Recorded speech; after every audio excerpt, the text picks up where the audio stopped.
Are you worried about your parents or maybe even your grandparents when they get behind the wheel, wondering if they're still safe enough to drive? Well, if you are, in this video, I'm going to give you several signs, several things you can look for to help determine whether or not they're still safe to drive. Stick with me to the end, because at the end I'm going to give you one question that you can ask to your mom or your dad or your grandma or your grandpa that will basically cut through all the BS and let you know whether or not they should be driving. So this is a tough one. Personally, in my experience, this is one of the hardest things for me to get patients to do, or to not do actually, is to stop driving. Actually, I've lost several patients over the years. They've actually fired me and went on to look for another doctor, someone who would agree to let them continue to drive. So this is a very touchy subject. You think about it, these patients have been driving for longer than a lot of us have even been alive. So to take away their keys is basically to take away their independence. So now they're left having to scramble to find transportation, whether that be a family member or public transportation, to help get them to where they're going so that they can run their errands, whether it be grocery shopping, picking up medications, going to their doctor's appointments, what have you. Before I forget, if you like this video, hit the like button. Or if you like this type of content, consider subscribing. I would appreciate it. So what are we looking for? What might clue us into the fact that they should not be driving? Okay, so a good place to start is to examine the exterior of their car. Are there any fresh dents, scrapes? Do you see any damages to their mailbox, to their fence, or maybe to their garage door? If so, this could be a telltale sign.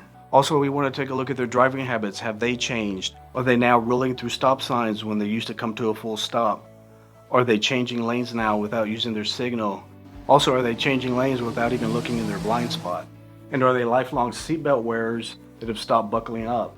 Another thing to monitor for is, has driving now become either stressful, confusing, exhausting? Some of the things that are often involved with this are they may have trouble backing up or turning the car around.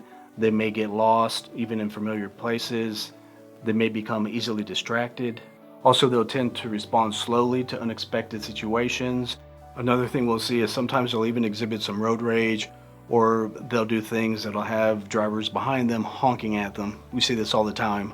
And this is a difficult topic to talk about, especially with your parents, because the response is probably going to be, I'm fine. I'm just as competent as when I taught you how to drive. Touche. Another thing you see is sometimes they'll limit distractions, so they won't have the radio on.